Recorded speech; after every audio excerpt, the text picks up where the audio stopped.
विज्ञान और यांत्रिक चिकित्सार विश्वास तुटिले रोगी निरुपाय हुए प्रभुଙ୍କ शरण पशे। महादेव और महावीर आज्ञा बल बाबा नेत्रानंद एक नुआ पद्धति रोगी चिकित्सा करुवा देखा मिली। बिना स्पर्श चिकित्सा करने एक विरल व्यवस्था। बाबा नेत्रानंद 12 वर्ष बयस पिता भिन्नक्षम रोगी होइथिबारु सेवा करुथिले। बापा चलीगला परे किपरि ही सेवा अन्य रोगी को सेवा कर जीवन बंचाइबे से विषय गवेषणा कले। बाबा महादेव और महावीर आज्ञा एवं चंदनपुर बाईपास रास्तार पेट्रोल पंप निकट नरेंद्र नगर में पुरी धाम बाबा नेत्रानंद सेवा संस्था नाम रोगी सेवा करुछंती। अर्श मलकंठक भगंदर श्वास स्पॉन्डिलाइट हाथ गोड़ लिगामेंट समस्या को बाबा जड़ीबूटी चेरमूली रोग निवारण करुछंती।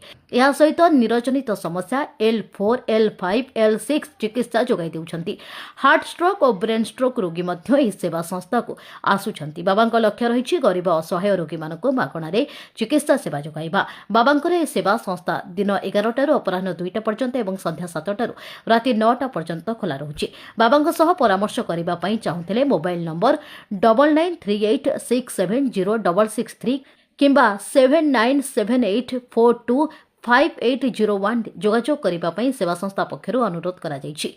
मु एठी आसिक मुझे कौन चिकित्सा पे आसली मुझे बहुत प्रकार उपकार पाई बाबा पाखु सब से ईश्वर को बराद आज्ञा मनीष हाथ किसी ना आम भी बाबा को ईश्वर बोली सेवा करने चेष्टा चाहूँ सेवा करने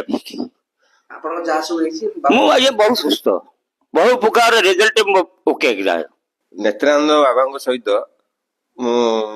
आसिक जो आश्रम बाबा आश्रम पहुंचली से मो वाइफ रो 5 वर्ष रु 6 वर्ष हम श्वास रोग पूरा सिवियर थिला। मु बहुत ट्रीटमेंट भी करछि मेडिकल नहीं रात भी एमती 1 साढ़े 1 2टा रात एमती भी असुविधा पकईची तार बाहरी नहीं मेडिकल भी जाइए ऑक्सीजन भी लगी। बर्तमान बाबा पाखु आसिकी बाबा जो मेडिसिन देले खाई बर्तमान से पूरा आरोग्य तार संपूर्ण माने जो शीत टाइम रे बेसी हुए शीत टाइम रे ही तार सब जगह कटि जाइए। स्पॉन्डिलाइट लिगामेंट श्वास अर्श मलकंटक अनेक प्रकार रोग आज्ञा एठी उपचार करा जाए। चंदनपुर बाईपास HP पेट्रोल टांकी पाखे आमर आश्रमटा आज्ञा आपणकर जे कौन डिजीज अच्छी आपण उपशम पाइबे 100% ग्यारंटी आज्ञा। आपणकर नीरो प्रोब्लेम जे कौन प्रोब्लेम अच्छी आपणकर जे कौन बेमार हो शरीर में पादठू मुंड जागा सबू रोग आज्ञा भल हो पार आपण विश्वास करेंगे आसवे 100% ग्यारंटी आप भल हे। जय जगन्नाथ प्रभु।